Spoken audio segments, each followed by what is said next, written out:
The new iPhone is always the most anticipated phone of the year. The iPhone 13 was launched in September, just 4 months ago, and with its launch, we saw some of the biggest upgrades the iPhone had since the iPhone X. Now it's time for the iPhone 14. And although it might seem like the iPhone 13 was just launched yesterday, we've already got a significant amount of information on the iPhone 14. From leaks to renders, there's a lot to cover on this upcoming beauty, so without further ado, let's dive right in.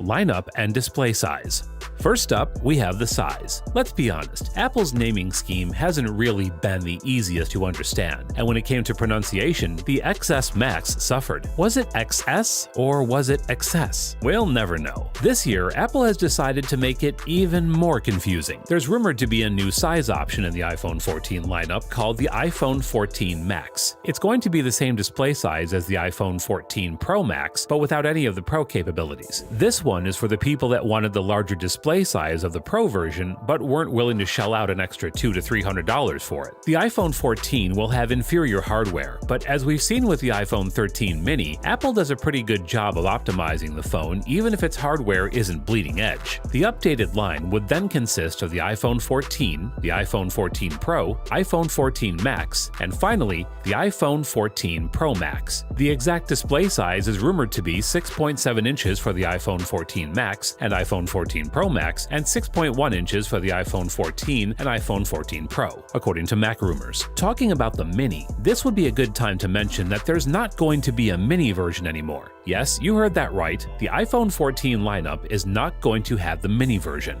This is because of bad sales with the previous Mini versions. Although the iPhone 12 Mini and the iPhone 13 Mini were the best deals that Apple offered, they both had surprisingly bad sales, and now Apple has just decided to discontinue it. Next up, we've got the much-awaited camera redesign. Front-facing camera redesign.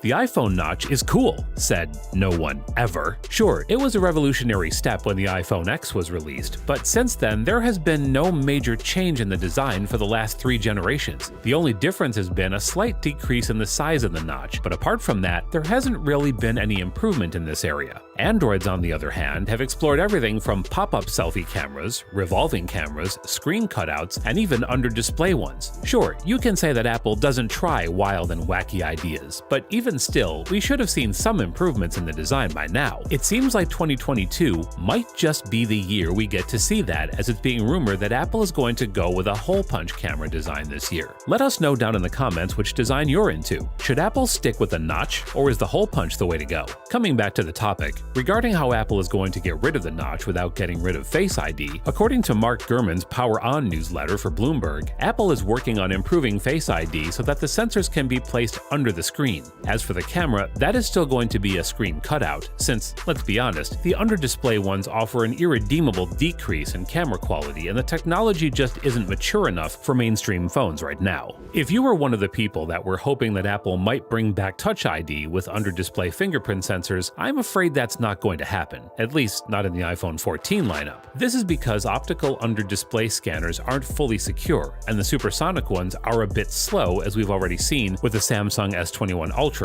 which, despite a high-end chipset, has a significantly slow fingerprint sensor.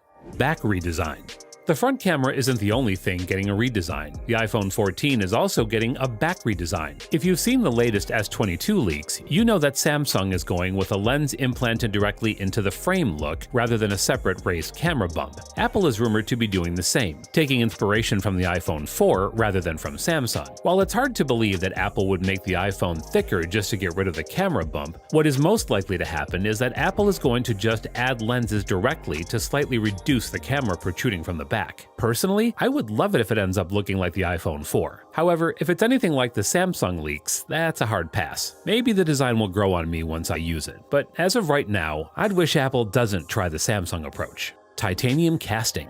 Let's talk about the body before we get to the internals. The new iPhone 14, at least the Pro models, are going to come with a titanium casting. Apple was already ahead of the competition in terms of build quality and was using stainless steel while others were still on aluminum frames. The jump towards the titanium casting is a big leap, and while it does offer quite a bit of protection, it's also going to increase the price. Now I know what you're thinking about, whether the titanium will help in heat dissipation, and the answer is no. The titanium casting is just there for increased protection traction and reduced weight, something which the Pro models desperately need. For thermal dissipation, Apple has been said to be testing a vapor cooling chamber. Vapor cooling chambers have so far been limited to either gaming phones or really high-end ones. While Apple does check the high-end chipset box, they don't really need a vapor cooling chamber since the Bionic chipset series has the industry's best optimization, and Apple has never really faced any overheating or thermal throttling issues. The introduction of the vapor chamber cooling system means that this year we're going to see a significant improvement in the processing power of the A16 Bionic chipset.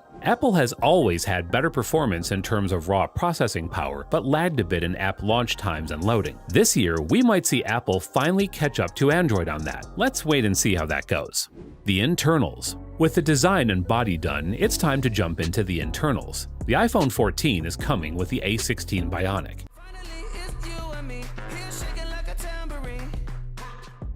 Now, there are two possibilities, and both have credible sources. I'll let you know which one I lean towards after I've told you both. First is the A16 Bionic being based on a 4nm chip manufacturing process. You might be thinking that's obviously what's going to happen since that's what every manufacturer has been trying to do. This was first claimed by Digitimes and was what everyone thought was going to happen. The next possibility, and unfortunately the more likely one, is that we're going to see a 5nm chip for the third year in a row from Apple. This news comes from a report by TSMC themselves. According to the report, the new chip is going to be a 5nm one but with a more efficient building process. The report claims some performance improvements, however these improvements aren't going to translate much into the iPhone's performance since Apple was already using them. What this means is that the A16 might not be really as powerful as we thought. We're just going to have to wait and see what happens in this department since nothing is for certain yet. I would love to see a smaller chip with better performance, so fingers crossed on that.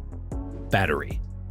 Finally, we've got the most important parts of the iPhone, the battery and the ever-mighty iPhone. According to a TSMC report, the new chip is supposedly 10% more powerful as compared to the previous iPhone 13 chip. This might not sound like a big deal, but keep in mind that Apple has already blown basically every other brand out of the water with its battery life. A 10% increase in battery life means that you'll never have to worry about battery ever again, which, to be honest, Apple has already achieved with the A15 Bionic. New camera system.